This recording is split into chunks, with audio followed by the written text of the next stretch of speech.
Salam alaika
سيد المرسلين سيدنا ومولانا محمد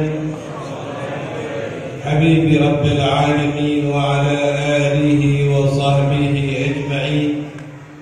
أما بعد رب اشرح لي صدري ويسر لي أمري واحلل عقدة من لساني يفقه قولي. سبحانك لا علم لنا إلا ما علمتنا إنك أنت العليم الحكيم. اللهم أرنا الحق حقا وارزقنا اتباعه وأرنا الباطل باطلا وارزقنا اجتنابه ولا تجعله مشتبها علينا فنتبع الهوى يا أرحم الراحمين.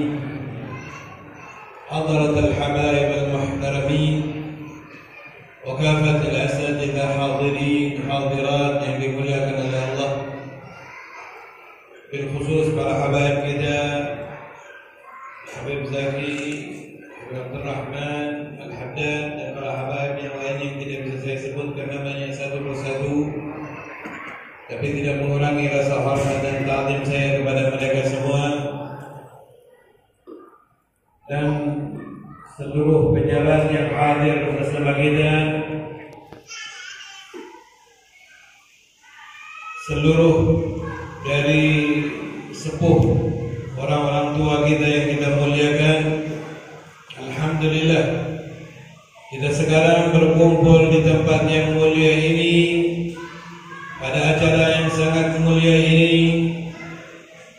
dengan nasihat-nasihat dari guru-guru kita tadi mengajak kita agar kita lebih kenal kepada baginda Nabi besar Muhammad sallallahu alaihi wa alihi wa sahbihi wasallam, agar kita menjadi orang yang beruntung, agar kita menjadi orang yang bahagia, agar kita menjadi orang yang selamat di dunia sampai akhirat. Amin ya rabbal alamin. Hadirin hadirat yang dimuliakan oleh Allah Subhanahu wa taala, kalau kita ingin kenal kepada Rasulullah, kalau kita ingin berakhlak seperti akhlak mulianya baginda Nabi besar Muhammad sallallahu alaihi wasallam, yang mana kita ketahui Nabi Muhammad diutus oleh Allah, innama bu'ithu liutammima makarimal akhlak. Aku diutus oleh, kata Nabi, diutus oleh Allah liutammima makarimal akhlak, supaya menyempurnakan akhlak budi pekerti yang mulia.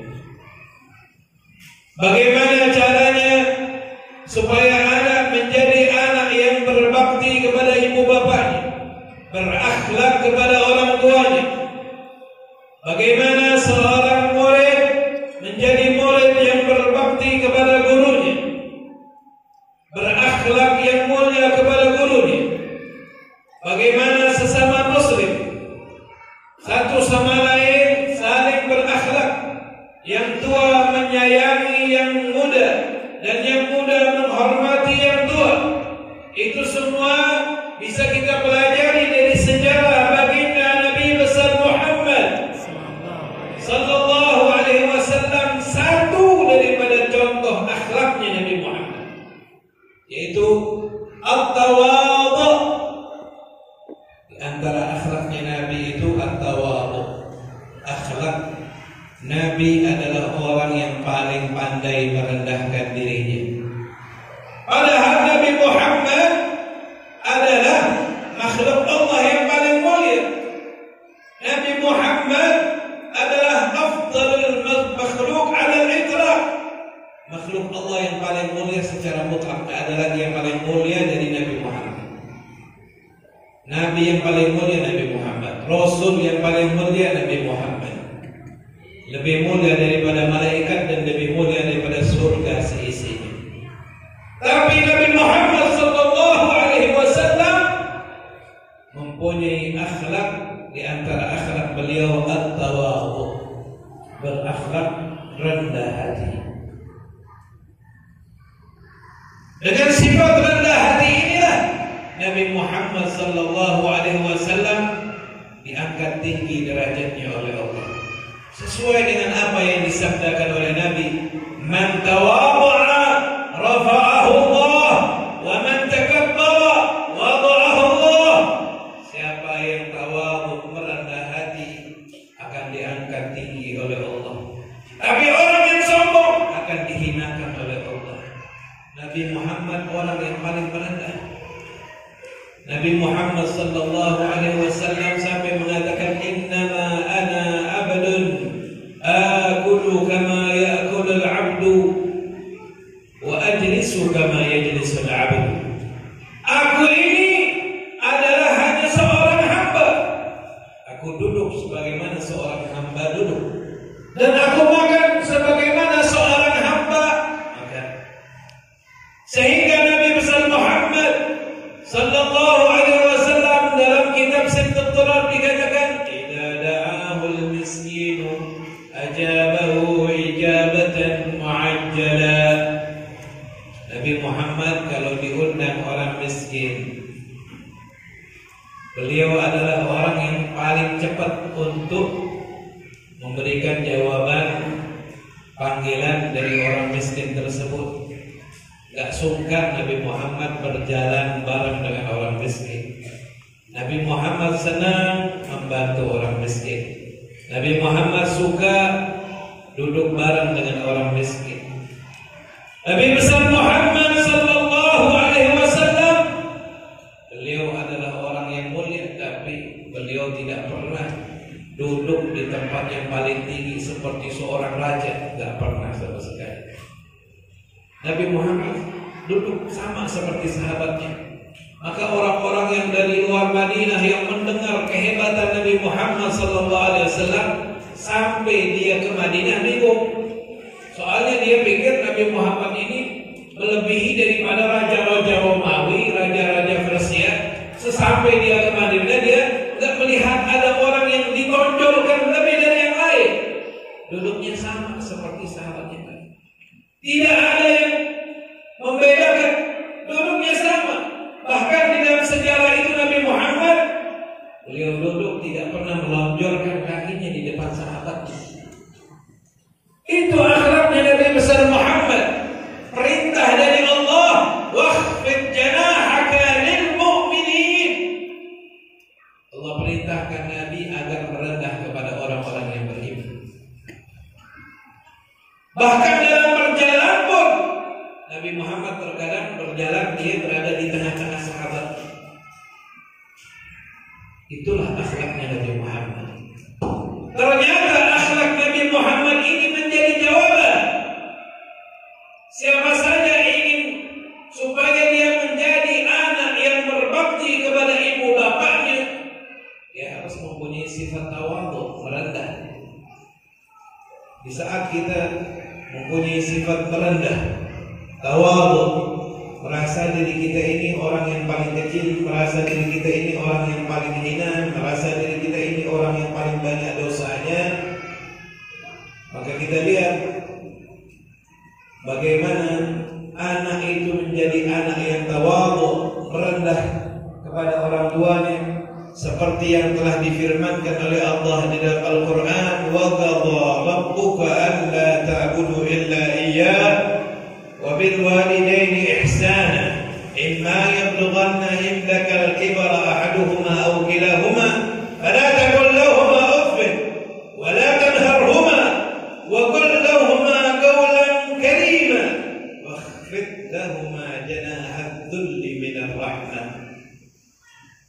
Allah mengharuskan kita untuk kita tidak boleh menyembah kecuali hanya kepada Allah. Dan harus kita berbakti kepada ibu bapa kita, berbuat baik kepada orang tua kita. Wala taqul lahum uff.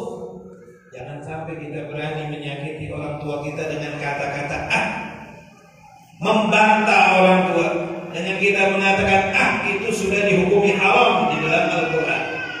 Apalagi sampai berani menempeleng, apalagi sampai menendang, apalagi sampai berani membunuh. Na'udzubillah min dzalik. Berkata-kata hanya membantah kesalahan yang besar. Wala taqul lahuma uffin wala tanharhuma.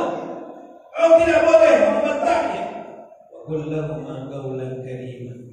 Katakan kepada kedua orang tuamu kata-kata yang lembut, kata-kata yang baik, kata-kata yang menyejukkan hatinya. Dan Allah katakan, "Wakhfid lahuma janahadz dzulli." Kau harus merendahkan dirimu kepada kedua orang tuamu. Maka dari itu, kalau kita pelajari daripada sejarah-sejarah bagaimana orang-orang soleh mereka memuliakan orang tuanya, sampai disebutkan ada salah satu ulama yang namanya Habib Hamid bin Umar. Dia menjadikan ibu bapaknya itu sama seperti raja. Kalau sudah berada di depan orang tuanya duduk menunduk. Kalau dia mau keluar tidak pernah membelakangi ibu bapaknya. Ini misalnya bapaknya, dia keluar mundur, takut untuk membelakangi bapaknya. Kira-kira anak-anak kita zaman sekarang ini ada kayak gitu? Mungkin banyakkan anak-anak kita depan orang tuanya berani loncat-loncat sudah. Orang tuanya duduk di bawah, anaknya duduk di atas.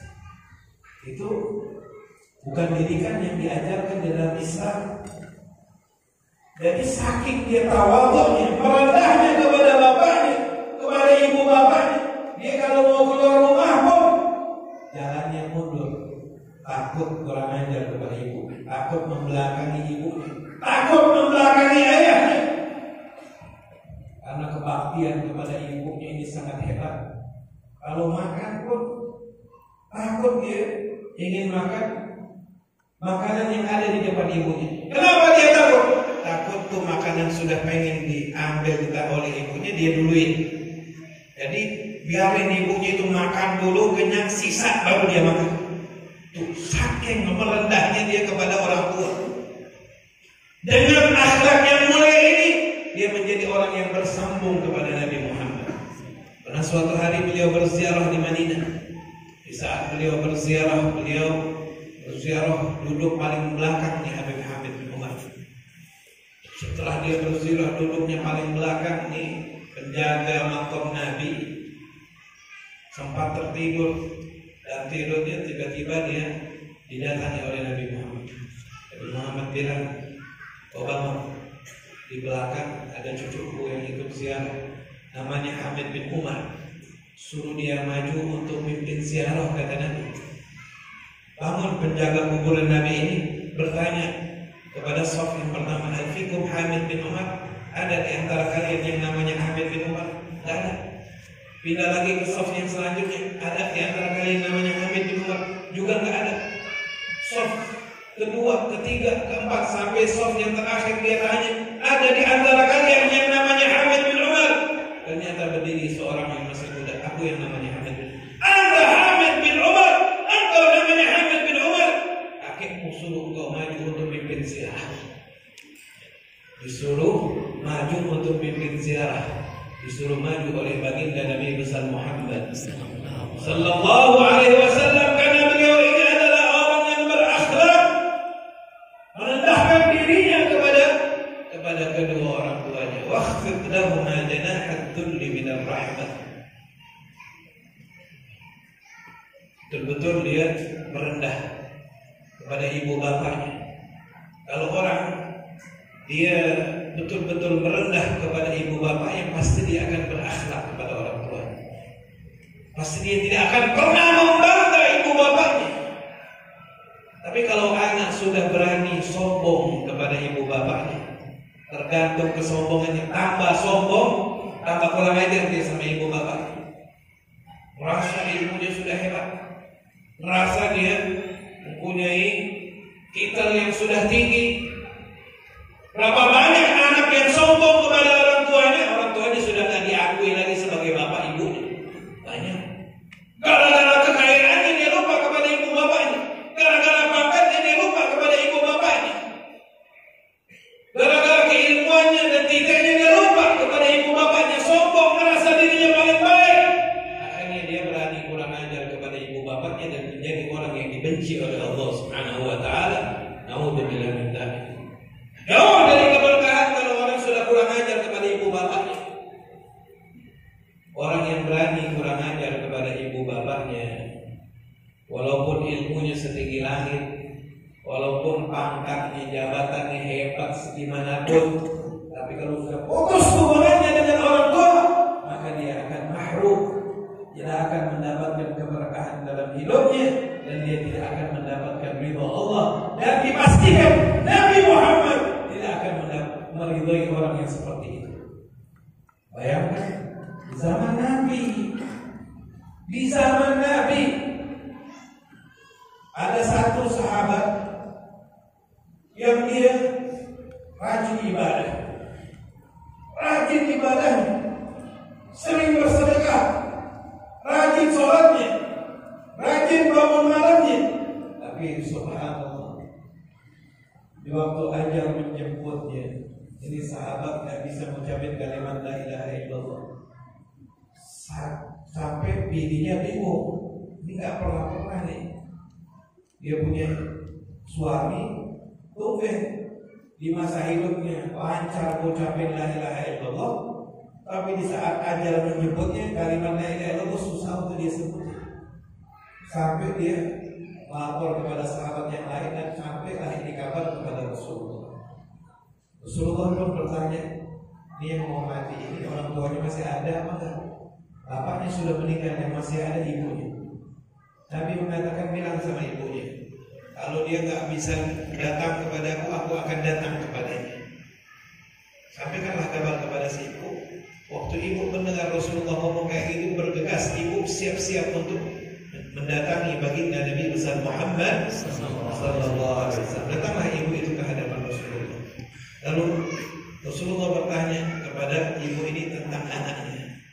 Ibu pun menjawab pertanyaan Rasulullah. Ya Rasulullah, anakku itu adalah orang yang baik, orang yang rajin sholatnya, orang yang selalu bersedekah setiap harinya. Lalu Rasulullah bertanya, bagaimana perasaan kepada anakmu? Ya Rasulullah, inni alaihi sakhithah. Aku kepada anak tersebut, aku murka kepadanya. Kenapa kata Rasulullah?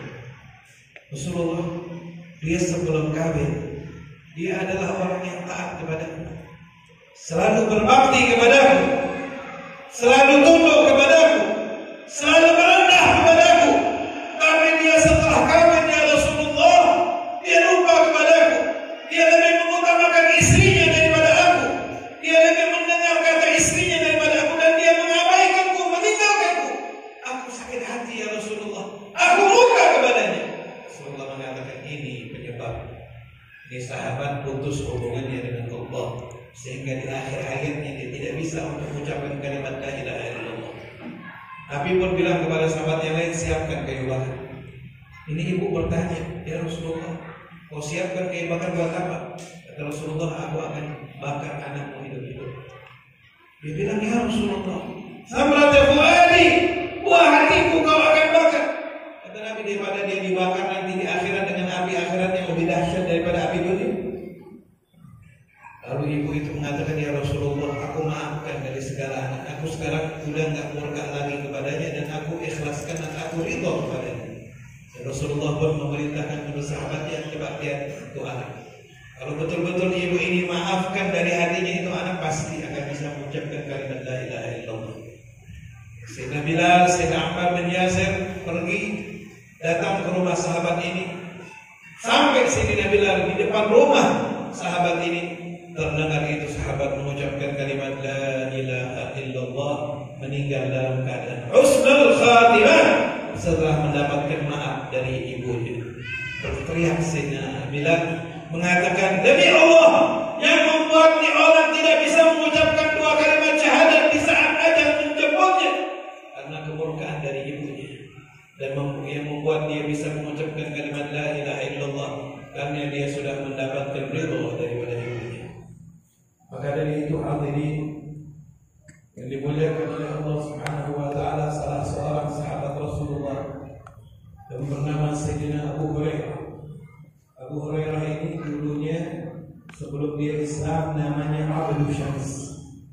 Setelah dia masuk Islam, namanya dirubah oleh Rasulullah menjadi Abdul Rahman. dan nama panggilannya adalah Abu Hurairah. Kenapa dipanggil dengan panggilan Abu Hurairah? Bapaknya kucing, karena orangnya sangat suka sama kucing, sehingga dia mendapatkan laqab dari Rasulullah, Abu Hurairah. Ini Abu Hurairah, dia mempunyai seorang ibu. Abu Hurairah sebelum dia menjadi seorang muslim, dia sudah dikenal sebagai seorang anak yang bakti kepada ibu, selalu taat kepada ibu. Setelah dia Islam, dia dengan ajaran yang diajar oleh Nabi Muhammad menjadi lebih taat dan lebih patuh lagi dan lebih bakti lagi kepada ibunya. Tapi sayang, ibunya belum tertarik dengan agama Islam.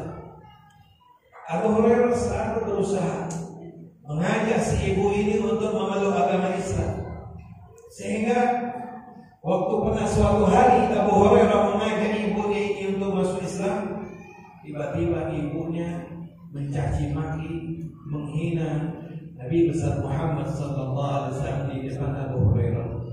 Coba kita bayangkan, Abu Hurairah cintanya kepada Rasulullah luar biasa. Dan dia juga cinta kepada ibunya. Tapi kecintaan beliau kepada Rasulullah lebih tinggi daripada cinta kepada ibunya. Kalau yang menghina Rasulullah ini bukan ibunya, pasti akan dihabisi Abu Hurairah. Tak bakal diam Abu Hurairah. Bagaimana beliau akan marah? Sedangkan yang di depannya ini yang mencela dan menghina kasihnya Rasulullah adalah ibunya sendiri. Abu Hurairah hanya bisa menangis dan meninggalkan ibunya. Menangis Abu Hurairah. Dia datang kepada Rasulullah dengan tangisan yang sangat sedih. Rasulullah pun bertanya kepada Abu Hurairah, kenapa kau menangis ya Rasulullah?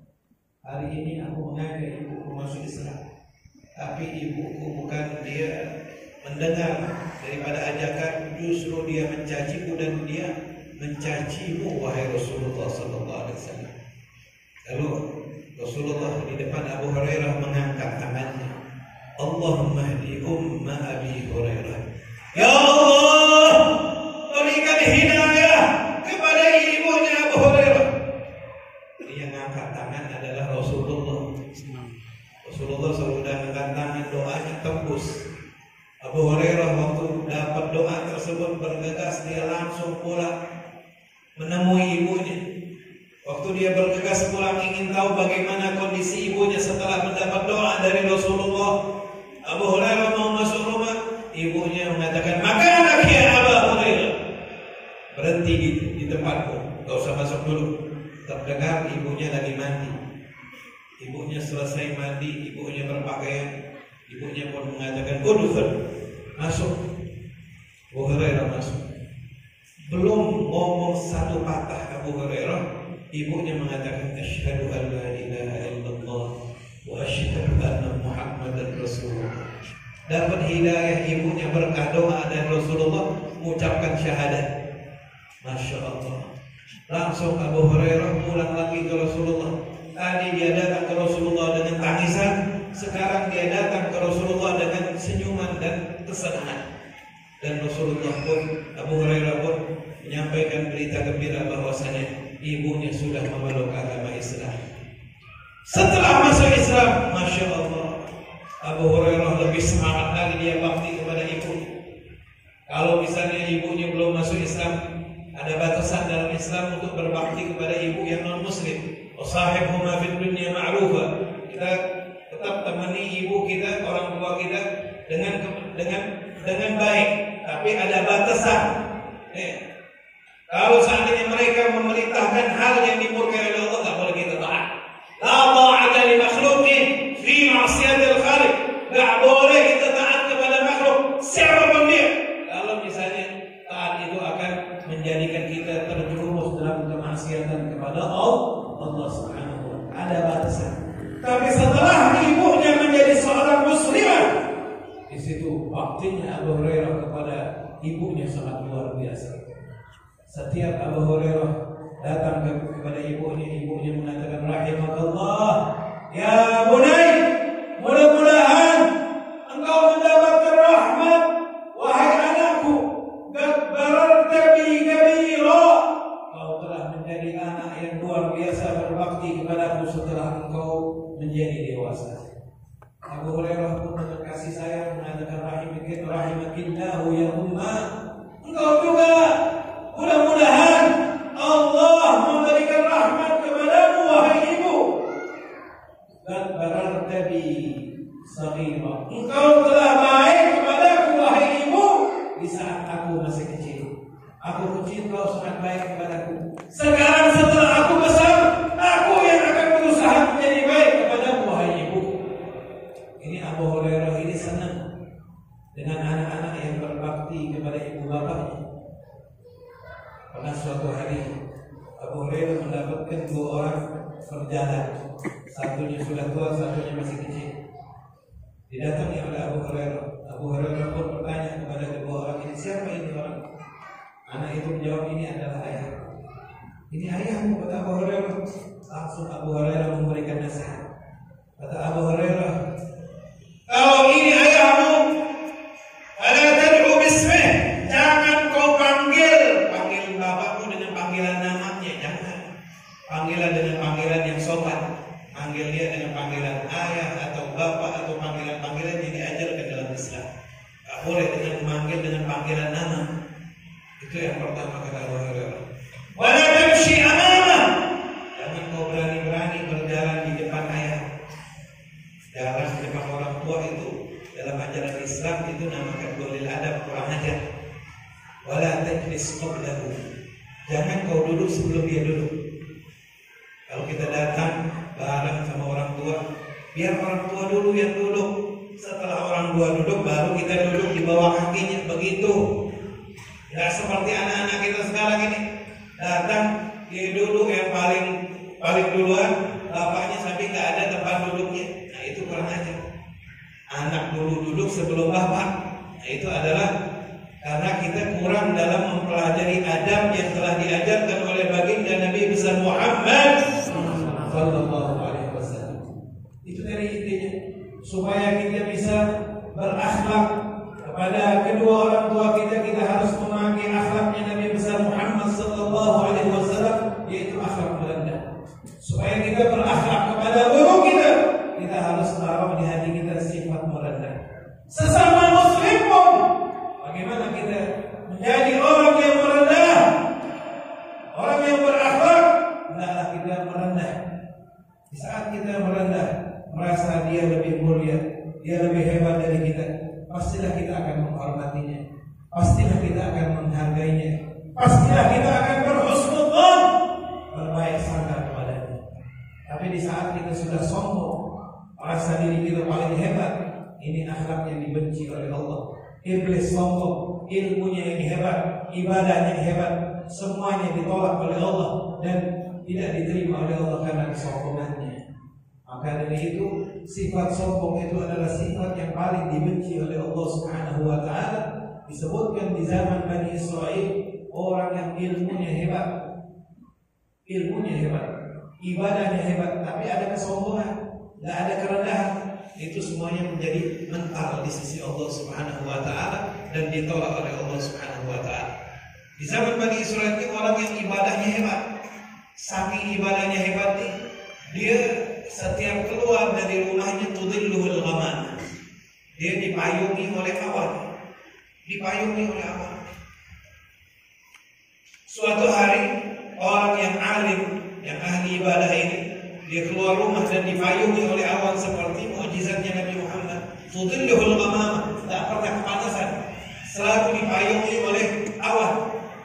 Waktu dia keluar dengan rombongannya dan dipayungi oleh awan, tiba-tiba ada orang yang suka maksiat. Di tukang maksiat ini berdiri di depan pintu rumahnya. Dia berdiri di depan pintu rumahnya sambil mengawasi rombongan ini. Dia mengatakan, ya Allah, kalau aku ini orang yang kotor, dari ujung kepala ke ujung kaki ini semuanya dosa. Yang di depanku ini rombongan orang-orang baik. Mereka saking baiknya, mereka berjalan dipayungi oleh awan. Kata si tukang maksiat, aku akan berjalan di depan, di belakang mereka. Merendah di tukang maksiat, aku akan berjalan di belakang mereka. Mudah-mudahan orang yang kotor seperti aku ini dengan berjalan di depan, di belakang orang-orang baik ini, kena cipratan daripada rahmat yang diturunkan oleh Allah kepada mereka. ikutin rombongan orang-orang baik. Ini rombongan orang baik ini karena merasa di belakangnya ada yang ngikutin orang yang alim, jadi bilang siapa itu yang ngikutin kita. Terus dia menjawab, aku ini orang yang kotor, aku ini yang selalu maksiat, aku berjalan di belakang kalian dengan harapan, dengan cipratan rahmat dari Allah, biar aku yang kotor ini bisa jadi baik. Ternyata si ahli ibadah ini sombong. Dia bilang, pergi, gak usah ikut-ikut dengan kita. Kita udah jadi orang suci, kita udah jadi orang baik. Kau gak usah ikut-ikut dengan kami. Jangan sampai turun hujan laknat kepadamu, kena kepada kami. Dengan sombongnya dia bilang seperti itu. Allah Subhanahu wa ta'ala yang menyaksikan kejadian ini, dan Allah tahu isi hati ahli ibadah adalah kesombongan, isi hati daripada orang yang maksiat adalah kerendahan hati. Lalu Allah memberikan wahyu kepada Nabi di masa itu untuk memberikan hukuman Allah kepada keduanya. Kata Allah bilang kepada orang yang suka maksiat, dengan dia merendah kepada orang alim, segala dosa yang pernah dia lakukan seumur hidupnya semuanya dihapuskan oleh Allah Subhanahu wa ta'ala. Tak ada dosa lagi buat dia. Kenapa? Karena dia merendah kepada orang yang alim dan kepada orang-orang yang baik. Dan katakan kepada ahli ibadah, orang alim yang sombong kepada si tukang maksiat, segala pahala yang sudah dia lakukan, pahala yang hebat, semuanya dihapus oleh Allah. Tak ada lagi pahala buat dia karena sombong kepada si tukang maksiat. Masya Allah. Jadi mereka semuanya diperintahkan oleh Allah untuk mulai beramal dari nol. Si tukang maksiat beramal dari nol, gak ada dosa buat dia. Si ahli ibadah mulai dari nol, tidak ada pahala buat dia. Kenapa? Si tukang maksiat mulai dari nol, gak ada dosa, karena dia mempunyai sifat tawadhu, akhlaknya Nabi besar Muhammad sallallahu alaihi wasallam. Kenapa? Ini orang yang ahli ibadah nol, gak ada pahala buat dia, karena di hatinya bukan sifat Rasulullah, tapi dia di hatinya ada sifatnya setan iblis, yaitu kesombongan. Dia tidak akan mendapatkan rahmat dari Allah Subhanahu wa ta'ala karena kesombongan tersebut.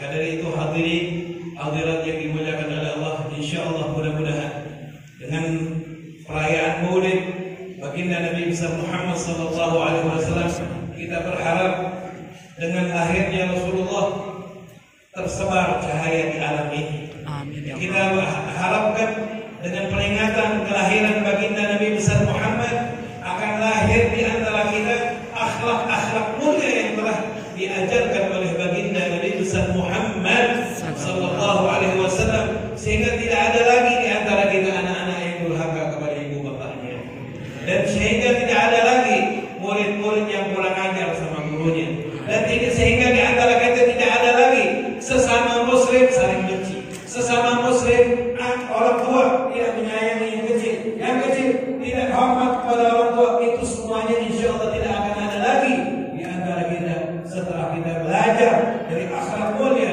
baginda Nabi besar Muhammad sallallahu alaihi wasallam. Amin ya rabbal alamin. Saya dapat saya sampaikan, kurang lebih saya mohon maaf. Wassalamualaikum warahmatullahi taala wabarakatuh. Bismillahirrahmanirrahim. Alhamdulillahi rabbil alamin. Allahumma salli wa sallim ala sayyidina wa maulana Muhammadin wa ala alihi wa sahbihi ajma'in. Allahumma inna nas'aluka min khairi ma sa'alaka minhu 'abduka wa nabiyyuka Muhammad sallallahu alaihi wasallam wa ibadika as-salihun, wa na'udzu bika min syarri ma sta'alaka minhu 'abduka wa nabiyyuka Muhammad sallallahu alaihi wasallam wa ibadika as-salihun. Rabbana zalamna anfusana wa in lam taghfir lana wa tarhamna lanakunanna minal khasirin. ربنا اغفر لنا ذنوبنا وإسرافنا في أمرنا وثبت أقدامنا وانصرنا على القوم الكافرين. ربنا هب لنا من أزواجنا وذرياتنا قرة أعين واجعلنا للمتقين إماما. ربنا آتنا في الدنيا حسنة وفي الآخرة حسنة وقنا عذاب النار وادخلنا الجنة مع الأبرار يا عزيز يا غفار يا أرحم الراحمين. صلى الله على سيدنا محمد وعلى آله وصحبه وسلم. الحمد لله رب العالمين.